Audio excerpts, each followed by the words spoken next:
You're right, guys. Shay here. Uneven balance. Hope you guys are well. So I'm here with Rajiv Radkakrishnan again today for the post-match dissection of England's resounding 7-wicket victory over Sri Lanka in Galle. Finished a couple of days ago now. Today's Tuesday, the 19th of January. So yeah, we're just going to be talking about the Test match, and we'll talk a little bit more as well about the upcoming Test match, second and final Test match in this 2 Test match series.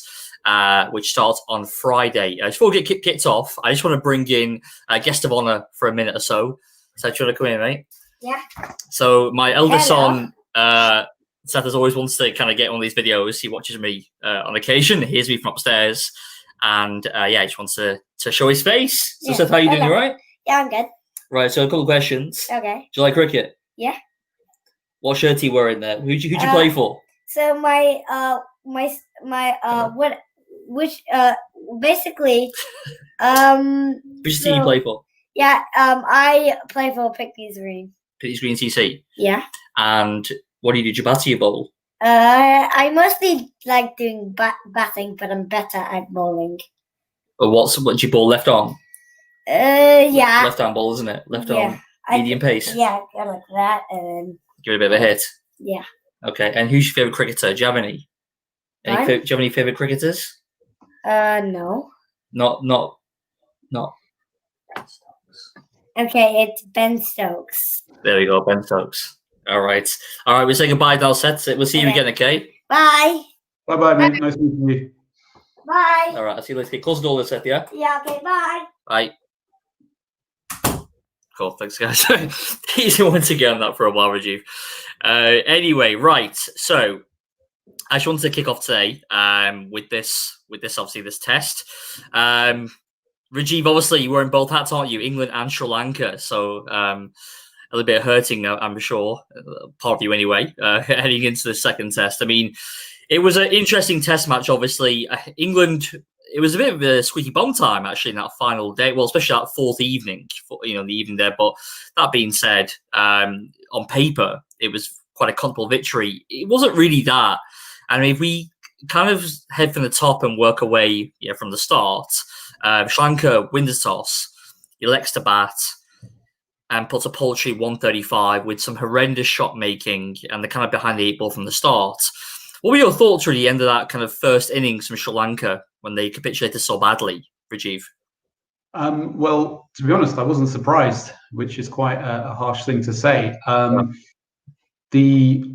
The way that Sri Lankans have approached their batting in the last few years has been atrocious, and I think the innings, that 135, was a microcosm of how they've actually batted. In the last 5 years, all the wheels came off, and some of the shot selection was shocking. The good thing is about that innings is it couldn't get any worse, and some of the senior players, the way they were batting and the shot execution, we won't mention individuals, but collectively it was horrendous. It was the worst start possible, but they couldn't get worse than that. So that was the good thing about it. They hit rock bottom. Yeah, I mean, if you feel free to highlight some individual performances, because I'll be more than happy to assist if you want to kind of delve into that. A couple of some of the reverse sweeps that they were playing. I know some of them were tail enders, and in the podcast that we did before the test series started, before the test match started, we said, it's got to be bat time. And they just didn't have that. They were going through in a one-day mode. Kusal Pereira, very poor shot. And then Angelo Matthews, again, getting a score, but then not kicking on. And the responsibility really lay with him and Chandimal, who did make starts, but they just couldn't capitalize. And it was just embarrassing, but again, not surprising. And we mustn't, however, take away anything from England's bowling. They were consistently good in keeping a lot of pressure on. And, Dom Best came away with 5 wickets, and he fully deserved what he did. So I'm not taking away anything from England by saying that how poorly Sri Lanka batted. Yeah, I mean, Dominic Best, obviously, there was a big talk about that, the fact that he took 5 wickets. I think it was 5 for 30, 10.5 overs. You could argue what is one of the worst 5% you'll see for a long time. I mean, because of the poor stroke making. I think about Kusal Pereira, reverse. I'm sure he's never faced Dominic Best before. I know he hasn't, but to reverse sweep in second ball was appalling. And some of the shot making, just some wickets are very loose, like Dick Weller. I mean, that was unlucky to get hit, ricocheted off Bairstow's ankle, I believe it was. And Leach of his gusto wasn't anywhere near as successful in that first innings. Obviously, he got much more success with taking his 5 in the second. But Dominic Best, one thing I would say about him, I mean, he didn't bowl that great. To be honest with you, we'll talk about Dominic Best in a little while. Actually, I want to go into more depth because, especially with the India tour on the horizon, I'd like to discuss the spinners and how they perform. But we think about just Dominic Best for now. Yes, he bowled crap, you could say, in that first. Well, he bowled average. As one that said, it wasn't a good 5. That being said, there's some days he will bowl really well and take 0 wickets. So I think sometimes it's just time to cash in. When your luck is in, just kind of enjoy it, because for some days, especially when he goes to India, he will have good spells. He will bowl well, and he'll get no reward for it. So I would say that. If we look at the pace bowling, I mean, I think we predicted that they're going with a 3-seamer 2-spin attack, which they did. Were you quite happy with how? Because obviously you expect the spin bowlers get the lion's share of the wickets. Was you happy with how the seam bowlers acquitted themselves and supported Best and Leach? Oh yeah, very much so. Stuart Broad picked up 3 wickets and showing that even at the age of 35, he is still England's best when it comes to the seam department. And I think collectively, I think they worked well off each other. I think Joe Root rotated the bowlers quite nicely. I think you're being a bit harsh on Dom Best. I think that's a bit harsh on him. I think he'll take confidence out of this. And I know people will say, well, you know what? Sri Lanka, spinning pitch, it's tailor-made for you. You can't go wrong. We've given you it, but you don't get this in England. You're not going to get this in Australia. You probably won't get it in the West Indies. This is a tailor-made pitch for Best and Leach, so therefore we expect them to get 14 wickets between them, which they did. But I still think, having a 5-4, and remember, he did this in South Africa. And I know that in the summer he didn't have such a great series, but it's these 5-4s that will give them the confidence to go forward to the bigger fish to fry in India.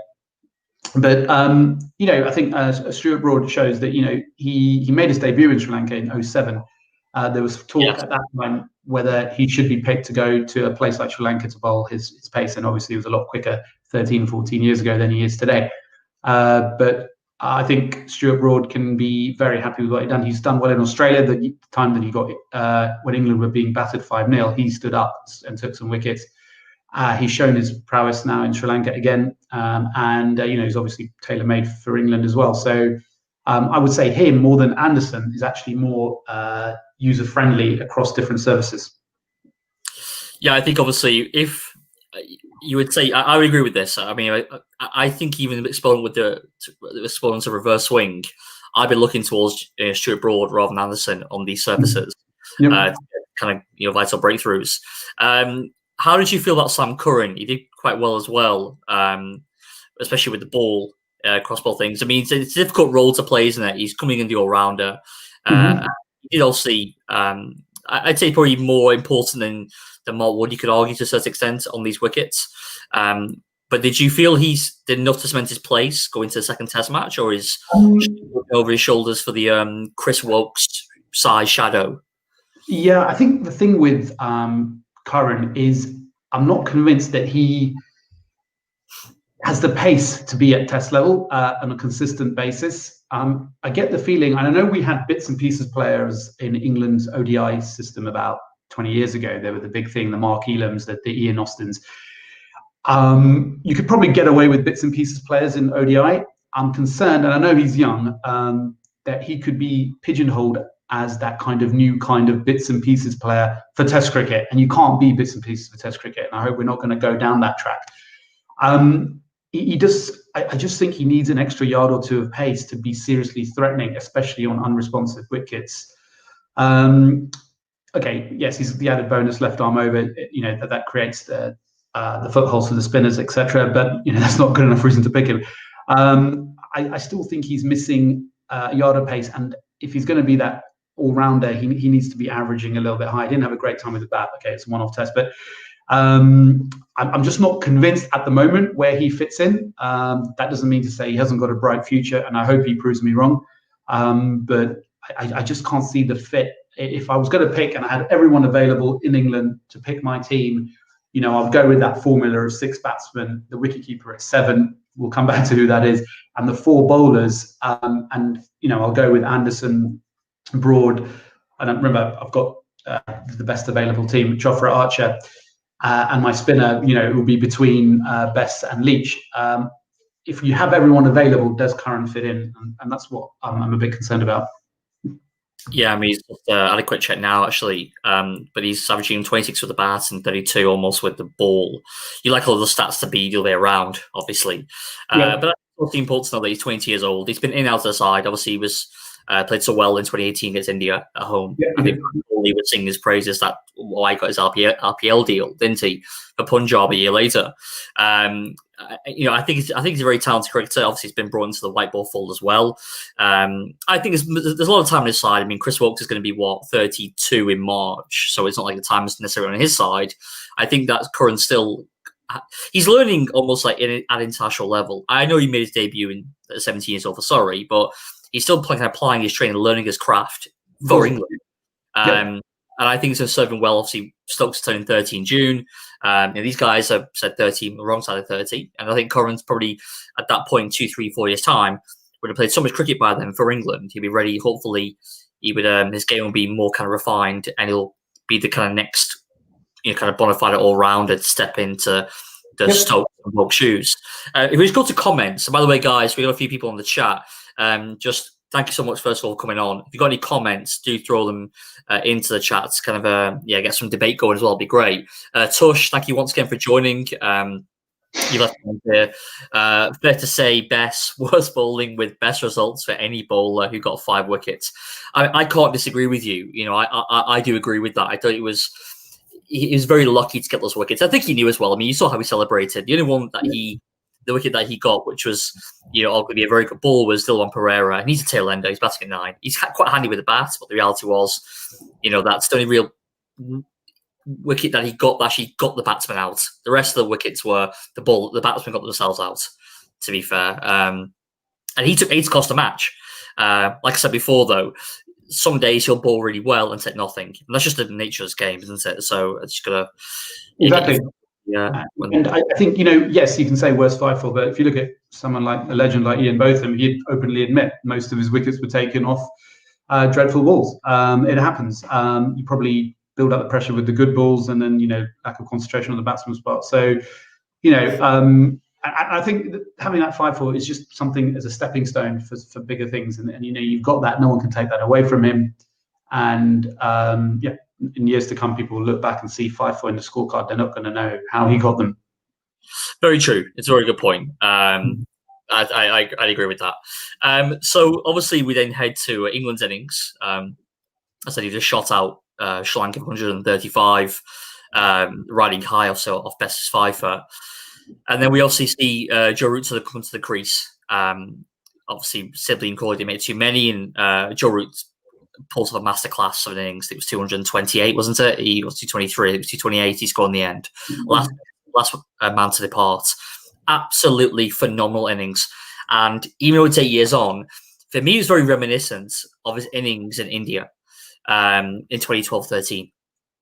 They learned of Andy Flower at the time that sweeping was the way to go. Duncan Fletcher started this with his forward press, the trigger move.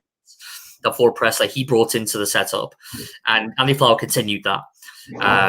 Maybe some Barbarian thing, but it's he brought to obviously introduce that method of playing spin bowling as well, getting forward to the ball, and he showed that he was sweeping from pretty much ball 1 in both innings. Even when he came under the cosh a little bit, chased that small total, but he obviously is very comfortable with the sweep, and it throws spin balls off their line. I mean, what was your thoughts, obviously, watching this wonderful 100 from Captain Root, Rajiv? Well, yeah, it was a pleasure to watch. He is such a delightful batsman. For those who may not know on the technical side, well, probably do actually watching this, but you think about that sweep shot, you're playing it behind square, and the amount of scope you have in that area where you're not allowed more than 2 men behind square means that you've got all those options. So it's an obvious thing to do, but executing a sweep shot time and time again is obviously a very difficult thing to do. I'll go back to Graham Gooch, what I mentioned in the earlier podcast. He's the one who started that trend in that 1987 World Cup semi-final, that famous century he made, and he swept. And that's what Joe Root did. He swept, and he built that innings while, if you look at the end of the scorecard, 451, he got more than 50% of the runs. And for him to come in those conditions, in Sri Lankan conditions, to bat, to score 228 is no easy feat. Now, I don't know off the top of my head how many foreigners have scored double hundreds in Sri Lanka. Actually, how many non-Asian players have scored double hundreds in Sri Lanka. It can't be that many. And, it's a fantastic effort, and he led from the front. And I'm glad that he made it into a daddy 100. I hope now that conversion issue that he's had, I looked at it, if he didn't get past the 100, it would have been his 50th. I mean, incredible. But he converted it, so he's still got 49 50s, and he goes on to 18 centuries now. So we're looking at about 1 in 3. He's better than that. That's being harsh on him to say that he's also got 49 others half centuries. But hopefully he can kick on and make this, a really run-filled year for him, and convert all those 80s and 90s into hundreds, big hundreds, which he's more than capable of doing. And the responsibility is on him because, as I said, he got 50% of the runs. Now, Sri Lanka should take some heart out of that. That it was so dominated by one person. And I don't know if you want me to go on to Lawrence now, but it was heartening to see Lawrence ably supporting him. But apart from him, the rest didn't really add up to much. I think that makes his innings more and more important, but also showcases that there's other issues England have to address. I think, so for me, we can talk about Lawrence, and I think obviously Johnny Bairstow, as I mentioned, after I slated him publicly on here a few days ago, I'm going to take my bit of humble pie, I think, with my cup of tea over here.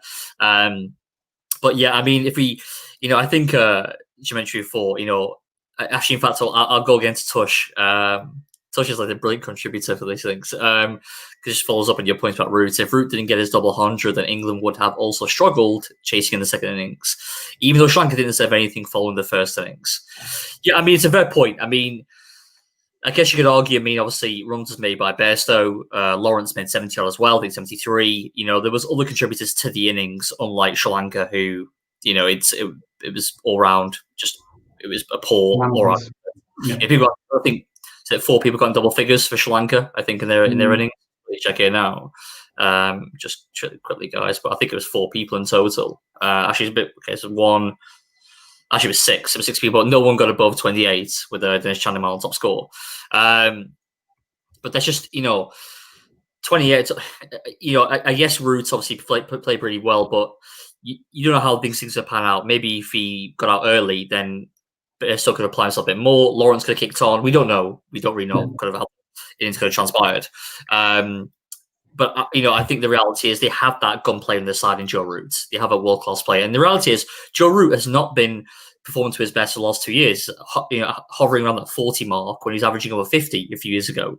And if you really want to consider the part of the Fab Four still, then he needs to be scoring like this on a more regular basis. Obviously, converting 50s to 100s on a more regular basis as well. So it's great to see. I said I must give honorary mention to Johnny Bairstow. He only scored 47.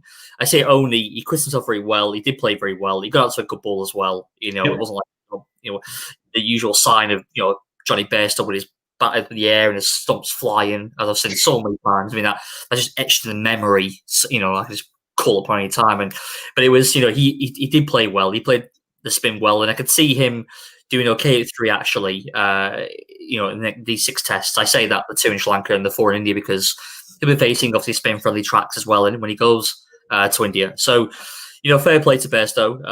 He did well. I said Lawrence also looked very comfortable, played spin well, especially for a tall man. Just 6'3", but he was getting to the pitch ball very easily, very smooth, like in his his trigger movements, and I thought he looked very comfortable. As a guy's been touted for a long time. I think he made his debut around 2015. I think he scored 100 in the second match. He was every bit a Test cricketer, which is great. His competition replaces. Rory Burns is coming back, Ben Stokes is coming back, Ollie Pope is coming back, and just it keeps people on the toes. Johnny Bairstow's played well. It was an all-round good innings, from England to kind of press on the advantage. I think it was a lead of 280 odd going into the third, I believe. So is there anything else you want to kind of comment on in regards to England's innings there outside of Root? Well, yeah, I was just going to say that's the issue outside of Root. And Dan Lawrence making his debut, excellent work by him. Shame he didn't move on to get that 100 on debut, which he would have obviously enjoyed. But there was a bit of a mini collapse towards the end, and I think the tail has been exposed. It's a rather long tail, I would say, in this England side for that Test match. Again, Butler 30. He's getting those 30s. It's not going to win you Test matches, and batting at 6. So we touched upon that last week, but I think the tail was showing up here. That it's just too long, and England I doubt they will change a winning side, but that's something that needs to be addressed potentially by India. Well, I definitely want to touch upon the preview for the second Test match quickly at the end of this conversation about the first Test. So there's a lot of interesting questions to throw up there from both sides, especially what's come out the media of the last 24 hours.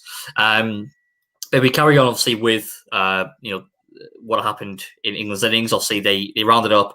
They got Sri Lanka back in. Now, I think, to be honest with you, they would have got, if you like football, which you can see I do, you would know something called the hairdryer treatment. To coin Alex Ferguson's phrase, the hairdryer treatment. So yeah, it's basically where the coach and /manager would kind of be quite irate with his players, and would kind of just scold them into submission and just tell them off quite profusely, and to coax a better performance out of them. And I think that Mickey Arthur is the kind of guy who would give the hairdryer treatment, in my opinion. I think Grant been quite embarrassed. I mean, I saw his interview, I think it was off day one, and he seemed embarrassed actually about the whole thing. I mean, he's batting coach, and he sees that performance, the complete capitulation. But Sri Lanka show fight. All credit to them. They show fight. Tiramani, who we talked about in the pre-match show, he was averaging 22.5 roughly, but 37 at goal. And then he comes out under a lot of pressure, didn't do anything in South Africa, didn't do anything in the first innings. He comes out and scores a wonderful 100. What was your thoughts on Tiramani's innings there, Rajiv? Yeah, the first thing that struck me was his first century in 7 years. Yeah. And this guy's been in and out of the side, over the last 7 years. And no, it was great. He applied himself, and I think he and Kusal Pereira, laid that solid foundation, and it looked good. And you could see that they had learned from the first innings of the 1-3-5. They really knuckled down, took their time. And again, I go back to that old adage of playing cricket in Sri Lanka, or any Test cricket, to be honest.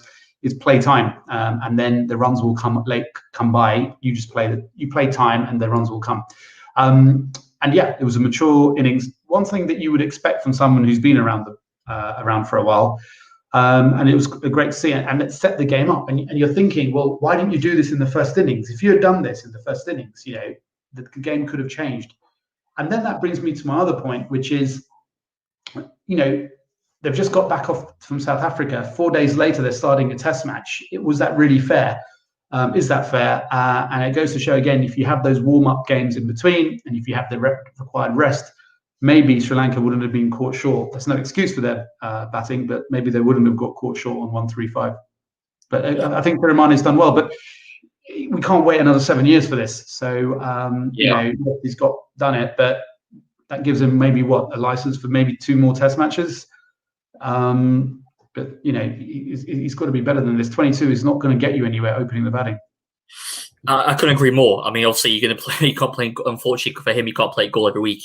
So yeah, he has to obviously step up. I mean, the reality is he's 33 years old now, I believe, as well. So he's obviously on borrowed time, you could say. I think the fact he's not made a Test century for 7 years, Rajiv, just shows the kind of lack of qualities coming through the system. I mean, obviously a competition for a day, but it's quite appalling that for me, a guy who was averaging 22 guys. I mean, you know, is batting top 3 for a test playing nation. I mean, it's just I mean, it's quite embarrassing. But like I say, he repaid obviously the Selectors' faith for a short time anyway. But now he's going to follow it up and score runs starting Friday, right? So we'll see. Obviously, the return manager Matthews as well to the test side. Obviously, great to see for Sri Lankan fans. He scored 71 in the second innings.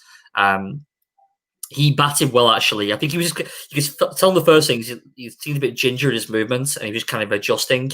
He seems to have lost weight as well, from what I could see, Rajiv. I don't know what you thought. I thought he lost a few kilos. I couldn't tell. I couldn't tell. Either way, I couldn't tell. I don't know, me. That's my personal opinion. Tush, hopefully you're still watching. I'm sure you can leave the comment. But I felt he lost a few kilos, and maybe I will assist with the kind of his, maybe because injury, etc. But he still felt a bit gingerish in this movement this year. I think simply adjusting back to Test cricket. He found his feet, obviously, no pun intended, in the second innings and scored 71 and batted well, quit himself well. And Corsa Pereira, obviously, top innings. I mean, this guy, I slated him publicly on my Instagram page. He's actually blocked me. I think I mentioned this. Yeah, you told us. I just think people can't take it, just a random fan, voicing an opinion. But, he showed in both innings the sublime and the ridiculous. Because in the first innings, I mentioned before, he's reverse swept, Dominic Best, the second slip. Ridiculous. The second innings, he bats really well. He makes 62, I think it was, in the second innings. And then he just basically just cuts out straight to, I think, a deep point. I think Sam Curran was waiting there. Check that. Yeah, sorry, Jack Leach there. Sam Curran was the ball, obviously. Yeah, and then he just and there's the only man posted in the outfield, and he cut it straight to him, and it's quite frustrating because the boy's talented. The guy's talented. He wasn't going a huge rate of knots. He wasn't playing T20 style. I think he went at about a 60-odd strike rate. He was building innings towards that 100. That could have elevated Sri Lanka above 400. Because I think we all said, Rajiv, going into that third innings, I was speaking to our mate, and he was laughing because he was saying to me, "This is a draw, England win." And I said to him, "You know what? Do not count out a Sri Lanka win here," because another friend of mine, Simon, home to get on here soon. He was saying, you don't want to chase 120 in that wicket on a fifth day. He was saying that on day 1, day 2, and I agree. I thought 140, 150, to be honest. If Sri Lanka somehow got past him, they made 359 in the end, but 459. If they left England 170 to chase, I think we're having a very different conversation right now, Rajiv. I think that's a Sri Lanka going in as victors into the second Test match. It just frustrates me a little bit. I'm not a Sri Lanka fan by any stretch of imagination. However, I don't like to see wasted talent. I don't care who they play for. Doesn't matter who it is. And to me, the guy at 30 years old, he's averaging 32. We've seen he's a majestic player. Look at his knock in Durban 2 years ago. He single-handedly won Sri Lanka that Test match with a wonderful chase in Durbs against South Africa. And then he's middling of the road, and then he scores a few in South Africa. He does well here. I mean, I know I just get quite frustrated. Before I pass back to you, Rajiv, it's okay. We've got a few questions coming in. Sure. You answer them. So the Sanka, this how you doing, mate? Thank you very much for leaving your comments. Which I'll pass it to Rajiv now. What do you think about playing back-to-back tests at the same venue, and what kind of impact will it have on the game? I think this question has to be answered thinking about COVID and then not COVID. I'm assuming that the person who's asking this question is thinking in general what it's like. So let's just take COVID out of the equation, and that's probably the reason why it had to be done. I mean, there's no real point in playing. There's two parts to the question. Back-to-back Test matches, I don't agree with. It's the mental strain of playing 5 days of cricket. Forget the physical, the mental strain. And for me, when I've taken time off work or at school or whatever to watch a Test match, I'm exhausted on the Monday after starting the game on the Thursday and sitting on my couch and watching it. I'm exhausted just watching it. The roller coaster, the ebb and flow. And I'm sitting on my couch. Now, I cannot begin to think how the captain is thinking he's got a headache for 5 days. The fast bowlers who must be aching, the batsmen who know that they have to concentrate 100% because one mistake is the end of their game, end of their day. All of that added together, the sense of occasion of a test match, etc. And then it finishes on a Monday, and then you have to restart that process on a Thursday or a Friday, the following Thursday, Friday, just 2-3 days. It's not healthy. It cannot be. I don't think it's fair on the players. There used to be a time in the English summer where a test match would finish on the Monday or Tuesday, depending on the Sunday rest day. Then there wouldn't be another test match till the following Thursday. So they had a good 7, 8, 9, 10 days. Yeah, I remember those days. Yeah. Cool. Yeah. And they might have had a tour game in between, but they would have rotated players. And then it benefited everyone because we were looking forward. Every test match was a test match. These back-to-back rubbish it's annoying, and just because there's so many teams and people just trying to congestion the tour game, it's done. Having it the same venue. It'll be on different wickets, I imagine, the Sanka. I think it'll be... Yeah, they'll have to do it. I mean, the only time I can remember them last doing it was in Trinidad when England went to the West Indies and Jamaica's test match was cancelled because of the pitch, and they had to put 2 Trinidad test matches next to each other. And in fact, those are really interesting games on good wickets. But I don't see the point in doing that. It has to go across the country so other people can view. There's no point having it get stale at the same place. But the one caveat I'll have with that is the holiday season in the Southern Hemisphere. We have the Boxing Day test and then the New Year's test. Then, yes, you can probably say back-to-back. I'll still give it a few days extra. But Melbourne, Sydney, it is a money spinner. And at the end of the day, we are trying to increase revenues. We're not trying to hide away from that. It's a bit about money. So in that respect, yes, I would have to have the back-to-back test in those situations. I mean, I think for me, obviously England will be a lot more buoyant going into a second test match straight away. I mean, Sri Lanka pretty much played 4 back-to-back test matches, you could say, almost, with South Africa tour as well. Home and away. I think Sri Lanka, England, obviously with the win, a lot of just naturally going to have more energy. The campus will be much more buoyant. That being said, I think Sri Lanka are not going to be too deterred from what happened in the last kind of 2 days, day and a half. I thought they batted really well, so they won't be too despondent. I think Sri Lanka. Going into, I think they'll know if they apply themselves to the bat, you've got a chance in the second test match. So yeah, we've got a first time comment here from Rishi. Rishi, thank you very much. I think this question's really aimed towards you there, Rajiv, and what you mentioned before about the tail. Out of the late order, who would you classify as the tail when Broad at number 11 has scored a century? Leach has scored at 92 at number 9. This is better than most other test playing nations. Countries. That's true, but Broad scored his last and only test century 10 years ago in 2010 against Pakistan in that controversial test. That's not taking anything away from Broad's century. He scored 160. It was brilliant. If you look at his stats since then, they've deteriorated considerably ever since he got hit in the face in 2011. So yes, batting at number 11, he's got a test century under his belt, but his stats for the last 10 years, he's probably averaging, I would say, less than 20. Leach, he got 92 against Ireland. And again, I'm not trying to take anything away from Ireland or Leach's scores. 92 is 92. But we have to put it in context. These aren't runs against high quality opposition. So I still think the tail is high. Along Butler at 6 is too high for him. The wicketkeeper for me, whoever it is, well, generally should be batting at 7 and 4 bowlers. So yeah. Fair enough. Okay. I mean, I think personally for me, I think Tush mentioned last week, and just to create his statement, I think he mentioned you would pick 5 balls in Sri Lanka purely because of the physical side of things. And I actually agree with that. I think you saw out there, I mean, I've never been to Sri Lanka, but I know about the humidity out there. It looks painstakingly, hard, difficult times to play under that kind of heat and those conditions. I think that reason you do need 5 bowlers. I do appreciate what you're saying though, because I think before the test match, in our pre-match show, I was champion Butler, you were champion Bairstow, and to be fair, I think it's 1-0 Rajiv. To be fair, off the back of what happened, because my boy Butler didn't come to the party. He made 30, I didn't make money. So he did okay. But anyway, I think it was.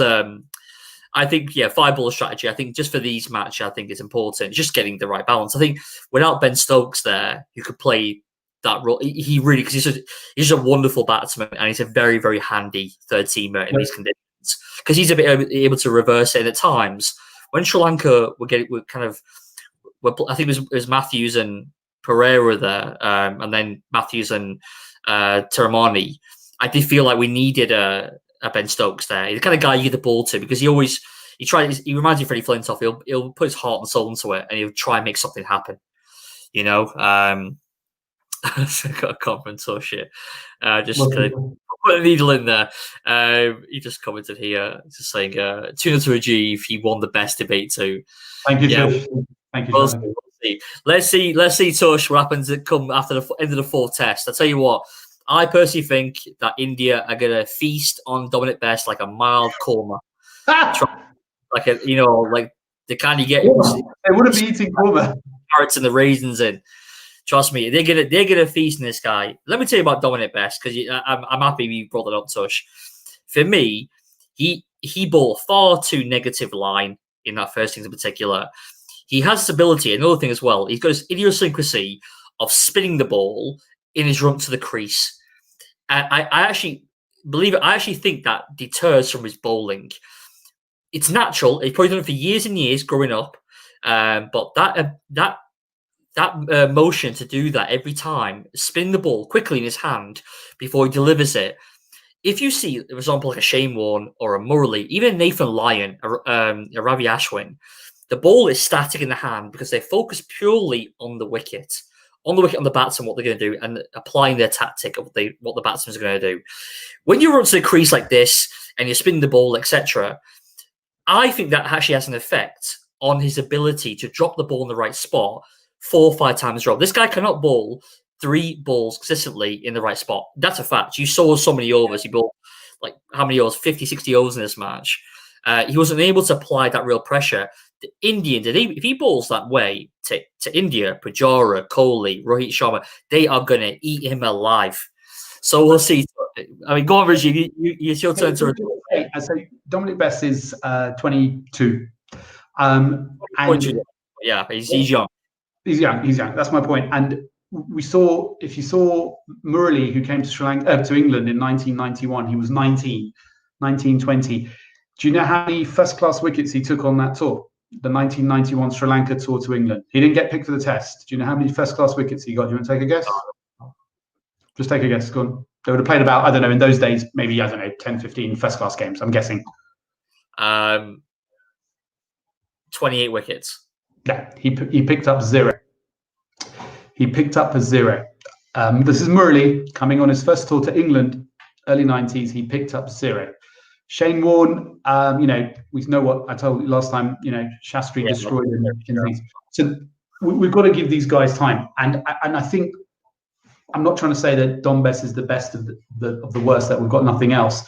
There's something about him which I reckon, I'm looking forward to the India series to see if the Indian bowlers who Indian batsmen who can play spin in their sleep, how effective they were against him. It remains to be seen, and I'm hope that you're proved wrong and I'm proved right. Well, to be honest with you, I'm wearing England cap. I hope I'm proved wrong. I just don't think I will be. I really don't. I watched Best continuously in the test match. I thought this guy bowls too negatively. He's a strike bowler on the subcontinent, and I felt he was constantly drifting that ball. It was far too flat, low trajectory, and he's bowling in middle and off, and that's too much for a negative line, in my opinion. He's there to take wickets. Of course, and I just feel like I feel like that Jack Leach is definitely the better bowler. I do, and I think to be honest with you, across the match, I was most impressed with Bulden Iyer. And I think we should really have I was going to mention him. He really showed. I mean, he's 24, he's a little bit older. Dominic Best. He is a very, very talented spinner. Beautiful drift, F&G. He's not. I was confused actually because I was trying to look at his stature. He's quite a slender guy, and if he's tall or he's kind of average height, because Hussein kept referring to him as a tall man. I was trying to see who he's walking next to, and I couldn't see if he was more than maybe 5'10", 5'11". Tush, if you're still around, you can leave in the comment section, let me know. But he's able to give it wonderful flight for somebody who doesn't seem that tall. I think of someone like Solomon Ben, 6'7", this man mountain, who was able to give it a lovely drift effortlessly because he's so tall. And Buldenaya is much shorter, but able to get a drift as well. Obviously, bowled beautifully, and obviously he was trusted with a new ball, wasn't he? By Chad Mull in that second innings to try and put pressure on England, because he bowled so well that first innings. He looked only threatened. The one Pereira took 4 wickets, but he didn't really bowl that well. Pereira, he took wickets at the end. He wasn't that impressive. Hasaranga, I was deeply disappointed with. He bowled, I think, 15 overs wicketless in the first innings, 63. On the 4th day, he was chucked the ball at the end of the day. Do you remember that last over? And then they called stumps. Those that play, yeah, for the light. They chucked him the ball, and it was like, and then he looked gutted because he couldn't even get one over to have a crack at these guys when they're under the cosh, because obviously it was Bairstow and Lawrence at that time. It was like 30 off the 3 end of the day, and the next day he didn't bowl again. He bowled one over. He bowled one over, and Pereira and then Buldenaya bowled the other 26 overs. There was no trust in him because he just didn't impress at all with bat or ball. He played a very poor shot as well. I think it was the best or Leach, can't remember, in that second innings. I think he was sweeping, but I was hoping for a lot more from him, and I think he's positions potentially on the threat. Going into this second Test match. Just bring up Rishi again. He's commenting. Yeah, just kind of reinforce what we're talking about. And Buldenaya was amazing with a new ball. What was your thoughts? I mean, I guess the natural comparison you're going to probably cry out, as in generally speaking, we've got the next Herath on our hands. Rangana Herath. I don't know. I mean, what do you think, Rajiv? Is that the case, or? Yeah, I mean, I was very impressed the way he bowled, and that wicket he got in the second innings when England was slightly under pressure. It was the arm ball which hit off stump. It completely bamboozled the opening. Yeah, Don Sibley. Yeah, it was a lovely classical left arm spin ball, and me being left arm, I was trying to model myself on these international players. But that's what you want from the left arm spinner, is you're taking it away from the right hander. And you'll ask any specialist batsman, they don't like it when the ball is spinning away from them generally, and obviously a left arm spinner with a finger spinner, he's naturally doing it with that lovely flighting ball, as you mentioned. And I think he will develop a little bit more variety. I know with finger spin, your variety options are limited, unlike a leg spinner who's got a lot more at his disposal. So a finger spinner, you've only got about 2 or 3 variations, the arm ball, the one that goes away, and maybe the one that turns a little bit more, and maybe if you put the doozer in there. But this guy doesn't seem to be involved in any of that kind of mystery bowling. So it's good to see a good, honest, classical spinner. And I think it'll be interesting to see how he plays overseas. We haven't seen that properly yet. But on these pitches, and maybe if he ever gets to tour India, I'm looking forward to it. And it was nice to see that kind of bowling at the end of the day's play, the fielders around the bat. That's what I enjoy most. And the ball was spitting off everywhere, spitting cobras, and it was just every ball there was something for him, and I hope he continues, because whether he'll be as good as Herath. The thing about Herath, remember, he developed a lot later in life, which is fine. In the last 7 or 8 years, I think his average was a lot better than in the first. Obviously, he was under the shadow of Murali, but the Gil Warren kind of conundrum, it felt like, yeah, than Murali. Exactly, but Herath matured late. He got the captaincy late, and he ended up with 400. And not many people give him that recognition. We don't really talk about. We think about Daniel Vettori more than him. We think about. I can't think of another left. Well, they're the only 2 left-arm spinners who've taken that many wickets. So, but Herath has gone under the radar. But hopefully, this new chap Ember Dulai, who I can't pronounce very well, he can emulate Herath's heroics. Yeah, I mean, I think it's Sri Lanka have gone through the walls a little bit in terms of Test cricket, haven't they? And I think to see a play like come through, I think it's a really bright spot. It's what's been a difficult time for Sri Lanka. I mean, I think it's got some more comments from Rishi and Tush. Yeah, I mean, Rishi's mentioned him. Buldenaya got the bounce to spin that a world-class spinner gets. I completely agree. I mean, he wasn't born that quickly. He's born between kind of 49 to 52 miles an hour, which, I remember Dave Rashid's been criticised so much for bowling that pace, but when you can land it on a sixpence like he can most of the time, it's a perfectly fine kind of pace to bowl at, especially on that kind of wickets where it was, as you said before, it was spitting cobras. On the length, it was going up, to the the keeper's shoulder. It was very difficult to bat on. Tusher's commented here. All right, and Bold and I want to watch. He put the pressure for others to get the wickets. Hasaranga as a leggy will get there. I think those two are the little light of the future of Sri Lanka cricket has. Exactly, Tush. I mean, you mentioned there's not a huge amount of great players coming through. I think those two. So Hasaranga, you're absolutely right. He's a leg spinner. I was a leg spinner for a long time. I'm a leg spinner. It's a very hard craft to kind of, well, it's a hard art to craft, you could say. But it's he's 23 years old, I believe, as well, Hasaranga, and he can bat. I think he averages 14 first-class cricket. He just had a poor test match, and maybe he's one of suffering the ill effects of two back-to-back test matches in South Africa. As Rajiv pointed out, there wasn't much time between the second test match in Joburg and the first test match here. But the reality is he won't get an opportunity again to really rest, will he? 3 days later, he's back on the park. Yeah. If he gets to go, I think he will probably play again. I think the only change will be in the seam ball departments for Sri Lanka. But we'll get to that in a short while about the preview for the second test. So yeah, obviously we've got Sri Lanka said we made 359. They set England at 74, 73 to win, was it? I believe it was 73 to win. Yeah. 74 wasn't it? Yeah. So 74 to win. And obviously it was a bit of a squeaky bum time for England fans, especially, people I was speaking to were all a bit worried. I think it was 14 for 3 when Bairstow run out as captain route. Especially John Bairstow, he's kind of back. I don't need to lay into it again, but there's so many times where Bairstow walks into bat at 5, 6, and 7 and just gets out cheaply and doesn't rescue the innings. But here, he obviously took it upon himself to say, well, you know what? Route's gone. There's only batting with debutants. Butler hasn't made any of the first innings, really. And then as the all-round in the tail, if Bairstow got out in that fourth evening, England were in serious trouble. And I think he knew that.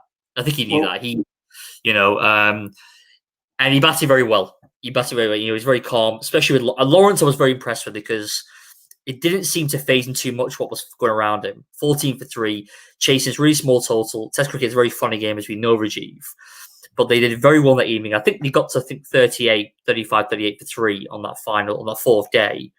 I was still a bit worried, but the way they applied themselves, that kind of final half an hour, I thought England might just have enough to get over the line.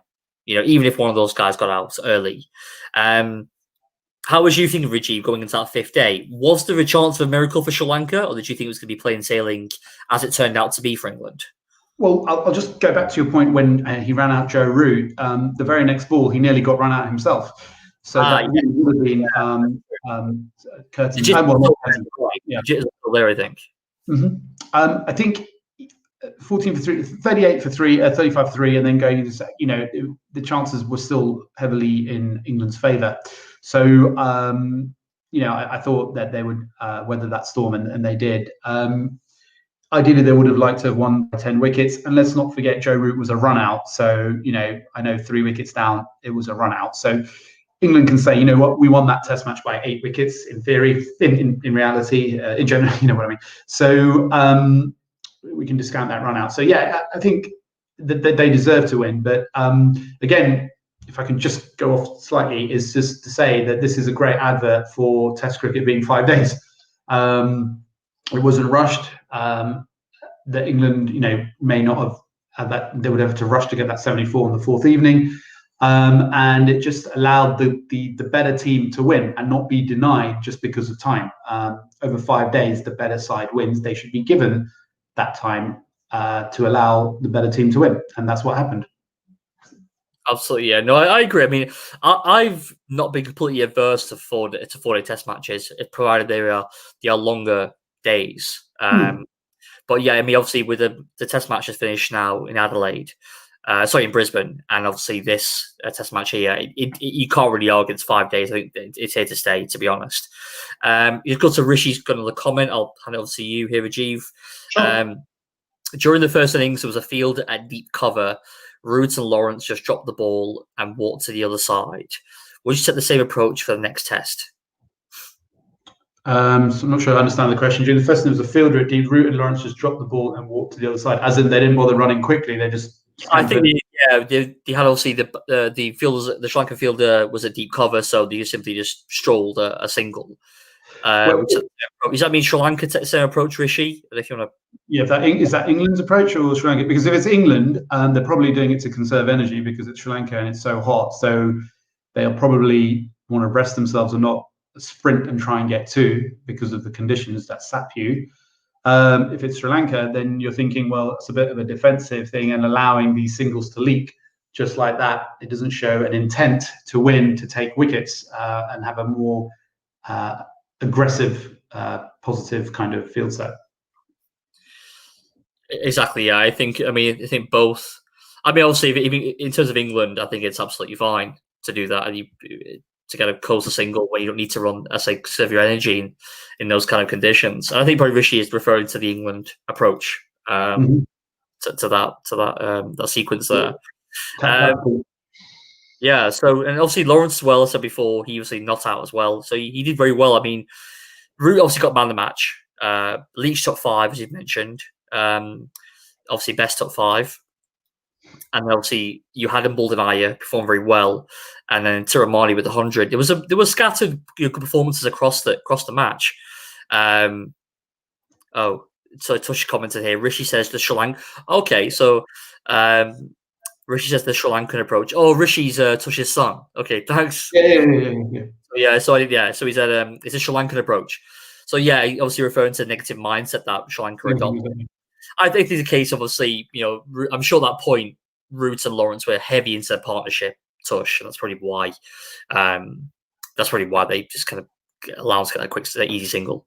But yeah, obviously, I think so. Ultimately, apart from that, a few nervous moments there on that day 4, it was ultimately quite a comfortable England victory in the end. So it was a good performance all round. I don't think England complained too much from the Test match. I mean, obviously, Sydney and Cordy make very many. I'm sure at least one of them like to go and get a score in that.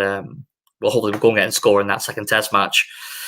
And I mean, Butler obviously would like to get a few as well, I'm sure. Obviously, you can make just a 30 in the first match. Is there anyone else you would look to maybe make some? If we look ahead now, say here, Rajiv, to the second Test in starting 3 days' time, there's been talk from Chris Silverwood about making some changes to the bowling attack in particular, which I think has been well documented. With obviously all these Test matches 2 here, 4 in India, that we're rotating, in particular the seam attack. There is talk of all 3 being replaced. So Ollie Stone coming from Mark Wood, who was wicketless in the match, bowled quite tightly, did his job, but he was ultimately wicketless. Then you had Jim Allison coming for Stuart Broad, and then we have Chris Wokes, who is available again after his quarantine period, coming in for Sam Curran. He's already come out and said that Bess and Leach will both play this second Test match. I think the batting, I don't think there'll be any change to the batting. I'm almost certain the same batting lineup. I think you'll have 3 changes, and that's just purely for resting reasons. I think they probably will go with Wokes, Jimmy, and Ollie Stone, which I'm quite excited to see to come into the team, because Ollie Stone's a quick bowler like Mark Wood. He gets it in better areas, in my opinion, though, than Mark Wood. Mark Wood, he bowled with great pace again, but on these wickets, it's going to be it's not flogging dead horse per se, but you're there to kind of hopefully kind of bounce out of wickets. Your role's not to rip out a 5-foot. Obviously, great if you can, but it's tough work, and he's almost employed there. For me, it feels like almost like a 5th bowler, just to kind of employ this kind of round the wicket, body line type of stuff. But Ollie Stone's a slightly different bowler. He can bowl that way, but he also can bowl more wicket to wicket than Mark Wood. Mark Wood, as we know, goes wide the crease a fair bit. And I think Ollie Stone can play maybe potentially a more of an effective role in terms of wickets column. Would you agree with those 3 changes if they are made for England, Rajiv? We've got to say, first of all, England haven't won the series yet. And the second question is, would you do this if it was an Ashes Test? And it goes back to what Nazar Hussain was saying. Why is it that Stuart Broad was rested during the West Indies series last summer?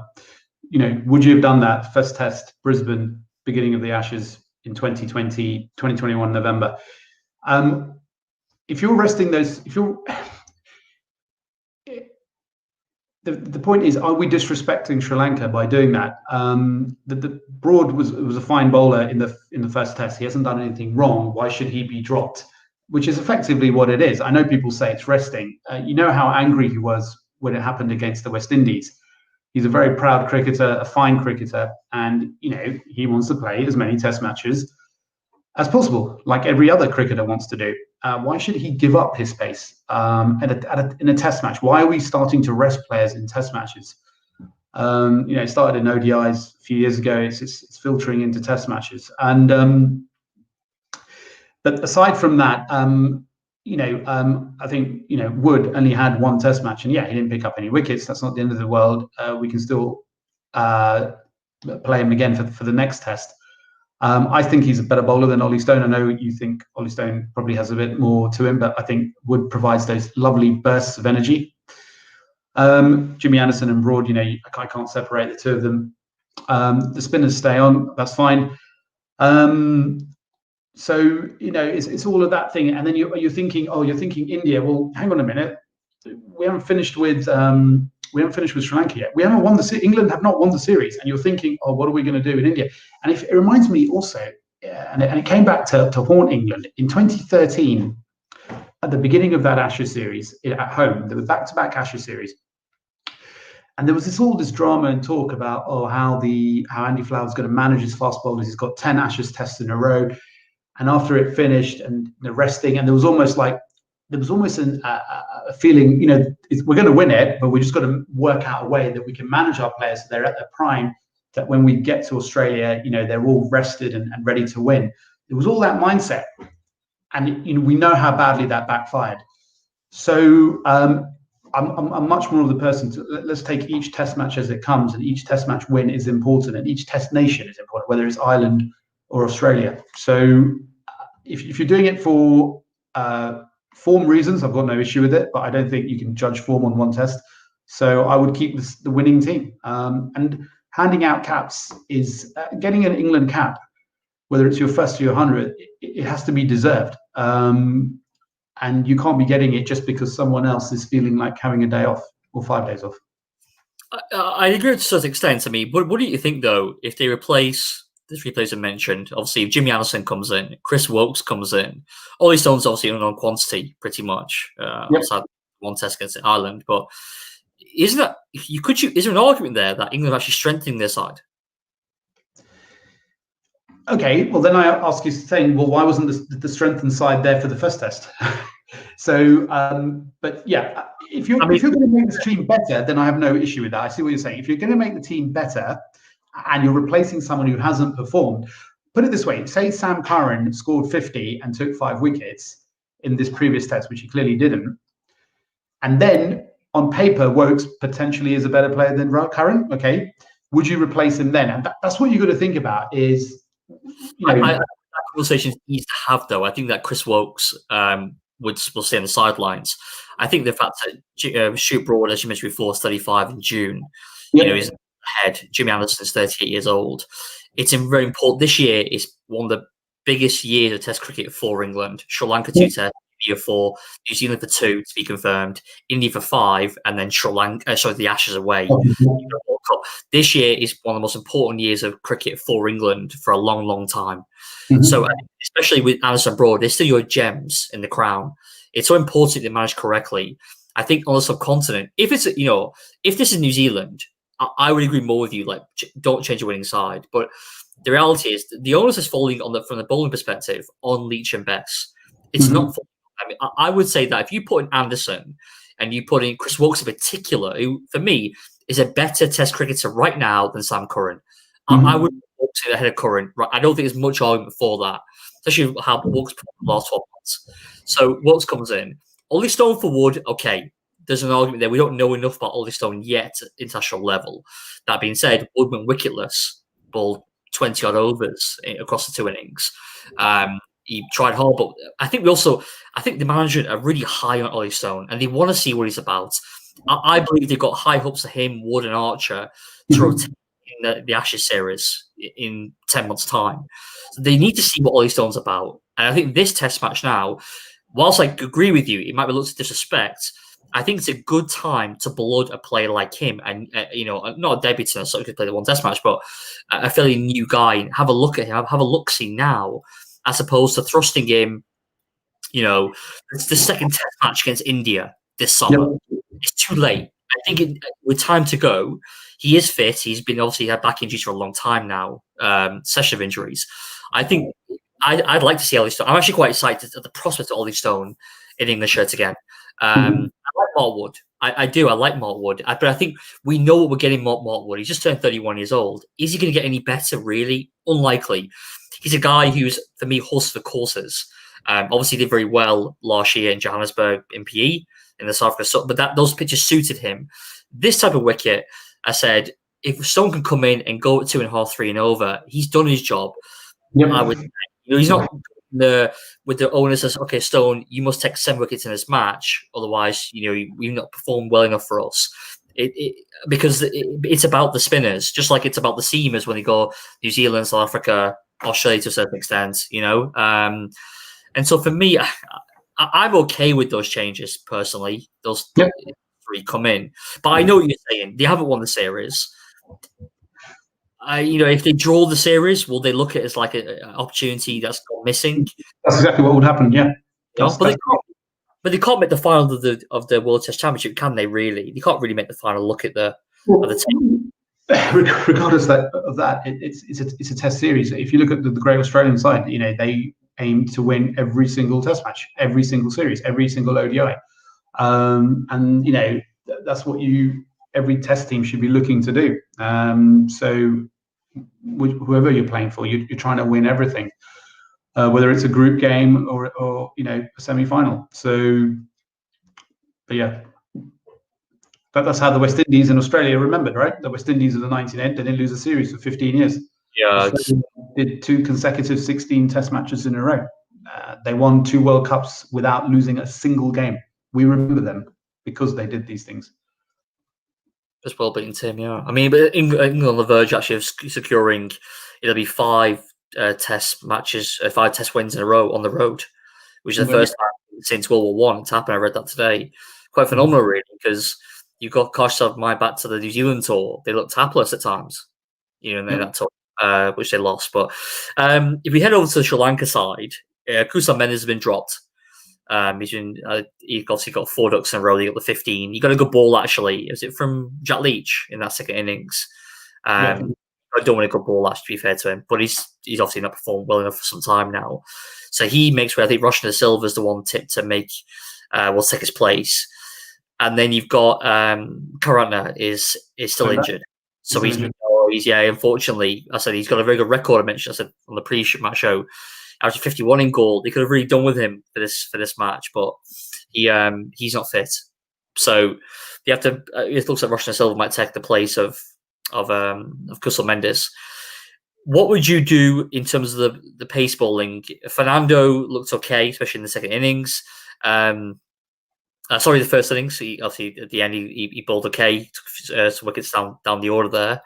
One particular bowler sticks out in the memory. But if you'll obviously Lakmal could be fit again now. He's obviously the number 1 seamer.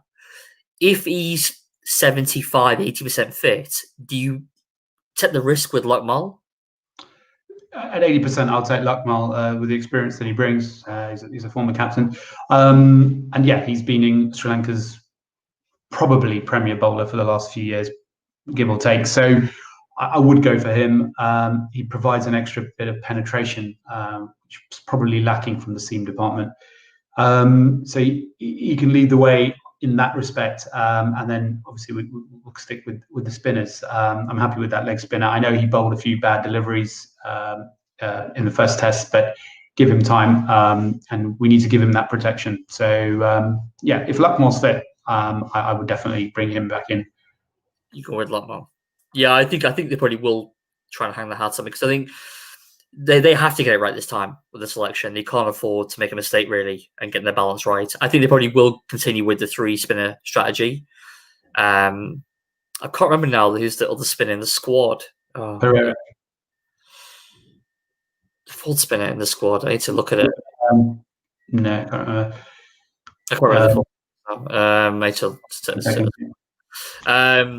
But yeah, just because I mean Hasaranga's the one. I think Sri Lanka will probably retain his place. I think he's actually quite a good player of spin. He didn't do too well in this Test match, but I think he probably retains his place as the all-rounder at 7. And I think I think Hasaranga's the one that potentially might look to discard, but I hope not because we want to see that kind of spin in Sri Lanka. And I know he bowls that 4 ball every over, but he's I think it's really good that we stick with him. He does give it a good rip, and it's just nice to see that, and we want that. And he'll develop. He's only 23, you said. So he's 23 years old, exactly. Yeah. So we'll see. Yeah, I mean, it'll be interesting to see. I think. Yeah, I mean, we'll. I think they'll probably say go in with the three seamer and 3 spinner and the 1 seamer strategy. Just trying to find out the full spinner in the squad. I can't remember. I really can't remember. Find out quickly. I know we discussed it in the pre-match show, but anyway, if you go off that, I'll say we're looking at probably. I think potentially could be more changes for England, ironically, than Sri Lanka going into this match, fully enough. But if you had to hang your hat on one team, Rajiv, for this match, who would you say comes with the victor? For the second test, given what's happened, and despite Sri Lanka showing some fight in the second innings and a little bit of spice in the 4th innings, I still think the momentum is very much in England's favour, and weather permitting, I reckon it'll be 2-0. Okay, yeah. I mean, I also probably agree with that. I think that England probably pull it off as well. I mean, I was backing Sri Lanka to win the series, but after watching what I saw, I thought because it was obviously more match ready, match fit after coming back from SA, but just seeing them. I think that being said, I would not be. I think Sri Lanka will go in with some heart. I don't think they're going to be too despondent, as I mentioned before. I think they could. I wouldn't be surprised if either side wins. To be honest with you, I wouldn't be surprised if Sri Lanka kind of roll back and draw the series. Just a comment from Rishi. Thanks, Rishi. He's reminding us. Yeah, Lakshan Sandakhan is the fourth. Sandakhan. I forgot. Yeah, so Sandakhan's in the squad. I mean, he's more of a much more of a bowler as such. I mean, and he's not given the kind of balance that Hasran obviously brings ability with the bat as well. So they might bring Sandakhan back in. I think he played in the New Zealand series in 2019. Sandakhan, he did quite well, but I think as well they'll stick with Hasaranga. I think they will. Just to bring up a comment from Joe, if he's still around, he dropped it a while ago, but he mentioned about Dominic Sibley. So if Sibley falls again, he could be dropped for India. I mean, Rory Burns is getting on the plane, isn't he? To India Friday, along with Stokes and Archer. Someone's got to go because Stokes comes back to the team. So Stokes walks back to the side. Someone's got to make one. So Bairstow, Dom Sibley, and it's funny that that Joe would mention Dom Sibley because his co-host on his podcast, Aaron, is a massive Sibley fan. So I don't think Aaron took too well to that. But yeah, I think obviously that being said, that's a good point actually what Joe's brought up there, because what it means is really England, the batting lineup are vying for places, because Dan Lawrence has come in and said, you know what, I'm going to give this place up easily. He's made a 70 on debut. He's made an unbeaten 20 odd. Yep. And he looked very composed. So why should he make way? So simply Crawley still riding high up to double 100 last year. They're going to stick with him, I'm sure. But Rory Burns comes back into the team, but he's averaging 32, 33. He's not guaranteed place in the 11, even though he's back in the squad. But Ben Stokes and Ollie Pope is there as well. He made a 15 at warm-up game. He's not officially part of the squad, but Ollie Pope is there. Stokes, we know, comes back in. Ollie Pope will want to get back in as well. So I think, I think Dominic Sibley, if he does fail,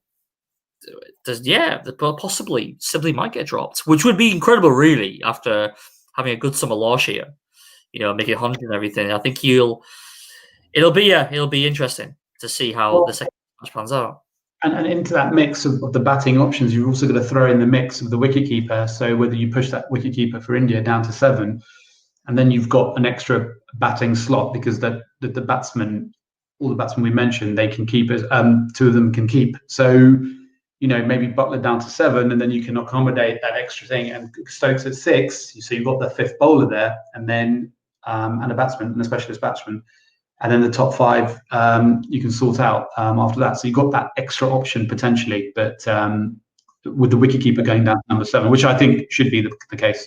So yeah, I mean, if Bairstow plays really well in this match and Buttler fails across both innings, there's an argument there. Actually, I can't remember saying this, but they may go into that test in the first test match in India and say, "Well, we'll give Bairstow the gloves again." Yeah. And where do you bat him though? Where'd you bat him? Do you bat him back down at 7?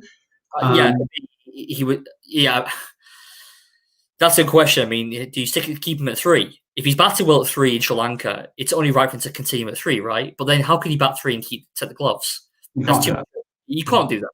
Not in the heat. Yeah, it's not a one-day game or a T20. You can't do that. So he has to back down the order. That means Root goes in at 3 because Stokes.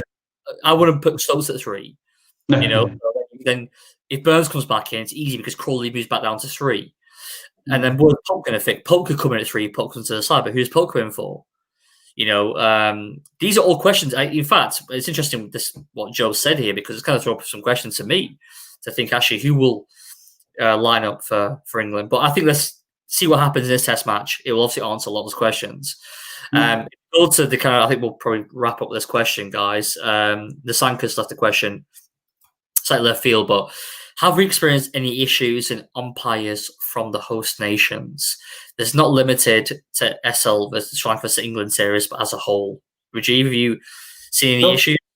No, not at all. And I think that question raises the issue that because we have DRS and the options to review, do we actually, when COVID is finished, and this was raised even before COVID appeared, is why do we need neutral umpires? It's such a cost and it's an inconvenience for them to be traveling all around the world to give that notion of a neutral umpire. With DRS now, an England home umpire, and for an England, we take the example of an Englishman who chooses a career to be an umpire, his or her dream is to umpire a home test at Lord's, and an Australian would be at the MCG. Of course, they would love to do the others as well. I'm not saying they wouldn't want to do the overseas, but English home umpires until COVID came, can't umpire in the home test. So, but now with DRS, and it's going to show that it hasn't caused any issues. Let the home umpires, and it saves money. It saves all the costs and everything, and let those umpires stay in their home countries without travelling all around the world. Daryl Hare, who I know Sri Lankans love us so very much, he gave up umpiring not just because of what happened against Pakistan, but because of all the travelling. So it's on the Torpor as well. Same. As well. That singular life is difficult. For what I've seen Test cricket, over the last few months since since COVID and the host umpires there, I think it's been okay. I mean, they're all professional guys. I think about someone like BC Kure as the Sri Lanka. UK visa, I think, isn't it? UK passport. Oh God, that 2000 series. And James Surya, he may as well got the ball and just rolled it to Thorpe, and it was cool. And he flung his helmet when he got back to the thing, and absolutely disgraced. And Alex Stewart was LBW when it pitched about that outside leg stump. Yeah. So yeah, that was a classic. Who was saying how it bounced out? Swings and roundabouts. Oh God! I mean, and the funny thing is that BC Curry is obviously Sri Lankan. I believe he's Sri Lankan. BC Curry. Yeah, he is from memory. Yeah. So he was actually going against Sri Lanka, wasn't it? The Sri Lankan told that England won that series 2-1. Tosha's commented the home umpires did cause the Murali saga, and that scenario is not covered by DRS. So that's pretty much that comment there. Home umpires did cause the Murali saga. Yeah, okay, fine. That's once in that was a whole another kettle of fish, which I think is outside the scope of this conversation. But yeah, that was Ross Emerson and Darryl Hare before that in '95. So we all remember that. That was quite shocking. But I think that's another issue where those kind of things are now done. If an umpire has an issue with the bowler, he's absolutely fine to review it, but you can't do it in the middle of a match. You take it aside and you look into it and get a review board done, which is fine. But those options weren't available at that time. And Daryl Hare said, you know what, I'm going to call him because I think Murali's chucking. And just on that point is, people have said, Daryl Hare was right. Sorry, I know we're going a little bit off piece there. Do you mind? Or no, go for it. It's interesting. Daryl Hare, people have said, Daryl Hare thought Murali was chucking and he saw it and he was in his right to do that. So my counter argument to that is, for line decisions, which are so much easier to decide upon than whether someone is straightening his hand within flexing and all angles and 15 degrees, where you're saying that an umpire should go for a line decision to the third umpire, but for someone who you think is chucking with all that array of arms and everything, he can call it on the field. But if he called it a run out and didn't go to the third umpire, you'll criticize him for that, which is a lot easier to decide upon than a chucking issue. That's what I could never understand. So I don't know if I made myself clear on that, but that's something that's been discussed a long time ago, which is dead and buried, I hope. With the Australian umpires, two Australian umpires, Ross Emerson and Daryl Hare. Mm-hmm. I think you could argue. I don't want to go into too much detail, but I think also the time that we're playing at that point and the viewpoints towards countries like Sri Lanka in cricket and where the power was. Mm-hmm. I think the cultural kind of attitudes towards certain nations, shall we say, without getting too overly about this whole thing. I think that also led to the kind of attitudes and the way that situation was handled. I didn't think that would happen now. I'm almost certain about that. It's what happened to India. There's no way. If a Murali bowler went and played for India, in Australia, in anywhere, there's nowhere an umpire would talk to that bowler and approach him like that. There's no chance. I think the game, there's been a seismic change in power. It used to be ran by the Australians and English players. English administrations. Fact. That's how it was for years and years. And the Indians basically are just doing the same that Australia and England did for decades. I don't think that makes it right, though. I think the power shift. I don't think it. It's not right. But it just that is. People on the BCCI, and I'm also not the biggest. I've criticised them on many occasions for their approach to certain things of the last 15, 20 years. Yeah, they're a bully. They're doing what Australia and England did, running their game, as they called it, pretty much since, World War II. It was, how they ran it, so. And I feel like, it's just the shoes on the other foot now. And I think the problem was in the mid-90s, you had, I'm really very into the territory here, but I should quickly say, I've commented on my channel about this, that I do believe that countries from the subcontinent had a complex going over to Australia in particular and were intimidated as they set foot on the soil. I'm convinced on that. India have shown what new India is about. This is something I commented months ago before Virat Kohli did his interview. You can go back on my channel, you'll see. It's on video. I said this about India, that the way they approach cricket now is indicative of where the country is currently is as an economy, and how the people are now, the new breed of Indian people coming through. Because I'm brought up on Manoj Prabhakar, Javagal Srinath. Navjot Singh was also a bit of a bad boy at times, but I'm trying to think of who else. I have on my head. Manoj Prabhakar, I've mentioned before. Venkatesh Prasad, Raj, these guys, mild-mannered, more timid guys, and I think, unfortunately, they were railroaded, especially going to a place like Australia. In Asian countries would not win in Australia. Just simple as that. You would not win in Australia. India today have beaten Australia in Brisbane. You haven't beaten in 1988, 33 years, against all the odds. And I really mean that. It was all the odds. Managed to pull it off.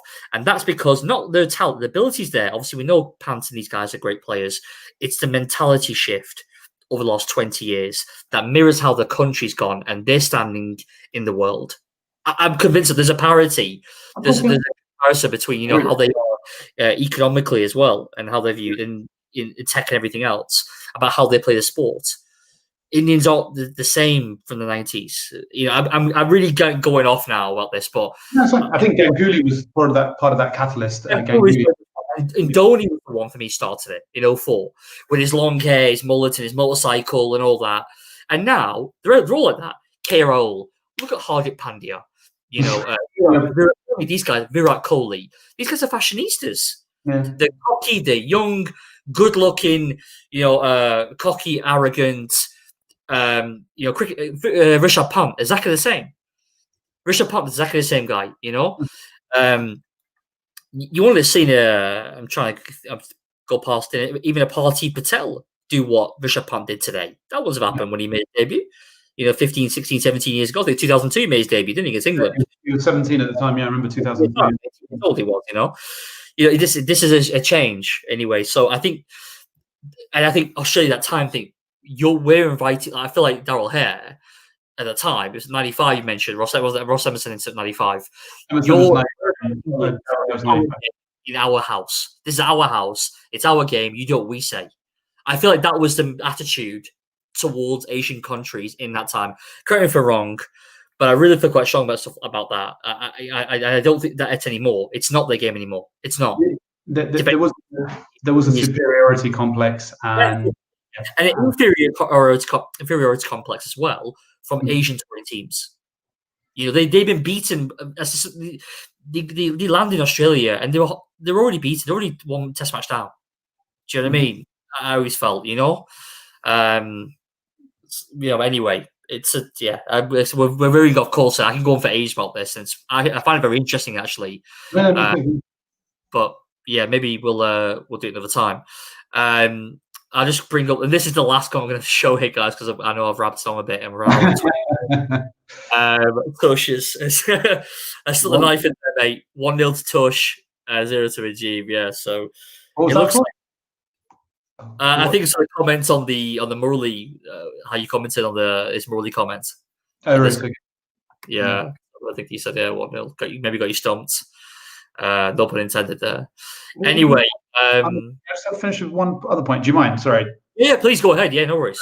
I was going to say, we've built up this India-Australia rivalry in the last sort of 30 years, and it's been brilliant. For me, it's from that tied test in 86, 87. Right throughout the 90s when you had Shane Warne against Tendulkar, brilliant stuff. And then you had them in the World Cup final in 03. And then, of course, before that, the Dravid and Lakshman 2001. And then 2004 when it was, again, Dravid and Lakshman in Adelaide. And now, most recently, yesterday or this morning's victory. It's been brilliant. We call it the Border Gavaskar Trophy, and we love that rivalry. And for those of you who are watching, try and go on to BT Sports. And there's a documentary on the rivalry, 2-part series. It's fascinating. Harsha Bogle's there. It's brilliant. So in the same way that, we celebrate that Australia-India rivalry, I think with England and Sri Lanka, I think we should now start to promote that, because England and Sri Lanka, if you look in the last 20, 25 years, they've had some exciting contests.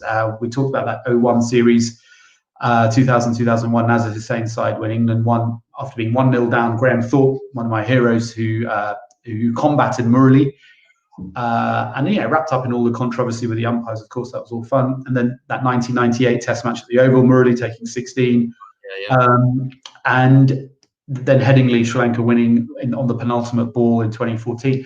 And I think we should now try and think of a trophy that these two nations, and hopefully it'll be a 3 Test match series going forward, should compete for. Both islands, both love their tea. And also, for those who don't know, the Sri Lankan schools cricket, it's a very strong setup, strong structure, and the elite schools in Sri Lanka, I know they don't produce the international players today like they used to, but the Royal St Thomas's, most of my family on both sides, the men, it's at boys' school only, went to Royal or St Thomas's, and I think that school rivalry, maybe that can be used as part of the trophy. Maybe call it the Royal St Thomas's. I know that's very heavily Sri Lankan. And maybe Aravinda De Silva, who played a lot in England. He played for Kent in '95. He was welcome there. Maybe call it the Aravinda De Silva Trophy. I don't know. And the connections go beyond that. Going back to that school thing, the school system in Sri Lanka is very much, from what I understand, follows that sort of public school structure in England, and they have a put a lot of store in education in Sri Lanka, and they sort of replicate that English system. Where playing cricket for the first 11 is an honour, and they want to replicate that public school feel in England, which they have done. So maybe if the viewers there can think of a trophy that England and Sri Lanka can play for, something on the lines of Border Gavaskar, that would be good going forward. That'd be interesting. Yeah, I think it would help, obviously, if the series were more competitive. Obviously, the last time England toured Sri Lanka a couple of years ago, they won 3-0, and if they win 2-0 again, I think that doesn't really help that cause. I appreciate you saying. I won't be against it at all. I think the series needs to remain competitive.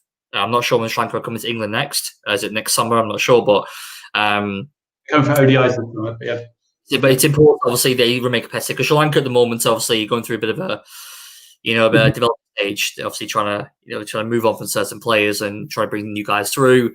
I think if the series remain competitive or become competitive again, then I think it definitely helps that cause. We'll see. I think, Tush has said the Cook Sangha Trophy. Yeah. I will say one thing about Sangakkara. I can listen to that guy all day. He undoubtedly. I mean, yes. I don't know if he's planning a book yet of his career, his autobiography, but I will be definitely getting that on pre-sale. I cannot wait to hear his story. Phenomenal, absolutely phenomenal. I believe he's a lawyer, isn't he? He's a qualified attorney. Is that right? His father's a prominent lawyer in Sri Lanka, and I think he studied whilst on tour to become a lawyer. Whether he finished his final exams, I'm not sure of how the law qualification works, but I don't know if he's fully qualified, part qualified, but he was certainly studying for it. But he comes from a very educated family. He went to Trinity in Kandy, which is one of the elite schools in Sri Lanka. And you hear him speak. He's obviously growing up there. And that Cowdrey lecture was something else in 2011. Yeah. He has brought the country together, and he's. I hope one day he goes into politics. So you'll have Imran Khan as Prime Minister of Pakistan and Sangakkara as Prime Minister of Sri Lanka, and India can have Rahul Dravid, and I think that'd be quite a good combination. Yeah, I would thought he'd run for office or maybe go into cricket administration for Sri Lanka, but I feel like he doesn't really want to be a part of that because he's been a bit scathing. In that Cowdrey lecture, he was quite scathing of it. He's a great ambassador to the game. Who are you laughing? No, it's just Tush. Makes you laugh, this guy. I wish Tush came on. Shay, listen to Rajiv all day or sang. Yes. Sorry to talk to you there. Apologies, Rajiv. I know the Cowdrey lecture in particular. He was at scathing the administration of SLC. It was a shame, really, because I think people like him, Jay Wardner, these guys. It's like when Cullis left South African cricket to go be a consultant for England on this tour. There's a big hoo-ha in South Africa about this. Guys like that, the stalwarts of the game, the legend of the game. You want to keep them within, obviously, your circles, isn't it? So disappointing. But then Sangakkara is such an intelligent man that he's obviously I'm sure he's making the right decision, not getting involved at the moment in administration. Nisanka has come up with a comment. Royal Tommy and Big Match, the world's longest continuously running school encounter. Eton Harrow game didn't take place during the Second World War. And the Royal Tommy and Big Match. I'm not sure that match is, to be honest. Nis. Yeah, the Royal Thomond is older than the Ashes. Oh, okay. Yeah, wow. Okay. I think it's now. Education here. Sorry? I'm getting a history education. Yeah, it's a 3-day game between the schoolboys of St Thomas's versus schoolboys. So my great uncle, who I never met, he kept wicket for Royal and he played in the big match. I hear stories about him. He was a great player, but I never met him. But he died before I was born, well before I was born. So and a lot of family friends that come around. A lot of them have played for Royal St Thomas's, and it's the stature attached to that remains. So they will say at Sri Lankan parties, they'll say, "Oh, he played for Royal," and then they'll say, "Oh, that guy was the ambassador for thing. And then they'll say, oh, and he's also a royalist. They add that royalist bit in, or the St. Thomas's bit in, and say he opened the batting for Royal. And that extra bit there, that tag on, mentioning the school, means, oh, you know what? He's a good egg. That's what they're trying to say. He went to the correct school. And it's that very arrogant kind of, it is arrogance, I have to say, amongst the Sri Lankan community of what school you went to. It's not as pronounced as in England. Well, I guess it is with Eton, Harrow. Even my Merchant Taylors, which is considered a public school, but not in that sort of level of the Etons, Harrows, and Winchesters. But yeah, so it does happen. No, it was interesting. Thank you for enlightening us to that with the Sanka. Enlightening me, should I say? Obviously, Richie was fully aware of it, but that's it, guys. I think we're obviously an hour. I told the missus I'll be about half an hour to 40 minutes this conversation, and then we've hit an hour and a half. But I've really enjoyed it, Rajiv. Thank you so much. Obviously, we covered, dissected the test match. We obviously previewed the second test match coming up on Friday, so in 3 days' time. Rajiv, if you're around next week, I'd love to have you back again to do a post-match analysis of what we don't know what's going to happen. I can go either way, to be honest with you. I'll probably see the toss, who the lineup is, and I'll probably make a decision on that, and we'll go from there. So, yeah. But, yeah, guys, thanks so much. Tush and the Sanka, I believe you're still with us. So thank you so much for sticking around for so long. Yeah, Tush, thanks a lot, mate. Appreciate it. And if you ever do want to come on in the future, feel free. Obviously, more than welcome. Same in Sanka, and I've been badgering you for ages. You've been telling me not just yet, but yeah, if you do change your mind, let me know, mate. Anyway, Rajiv, thank you so much again, guys. Yeah, thanks a lot for the comments. Really helped the conversation flow. Have a great. Well, it's evening. It's 11 o'clock now. It's almost bedtime for a lot of people. But have a good day, and let's enjoy the test match also on Friday. Take care, guys. Cheers, guys. Cheers, Shay. Thanks, everyone. Cheers.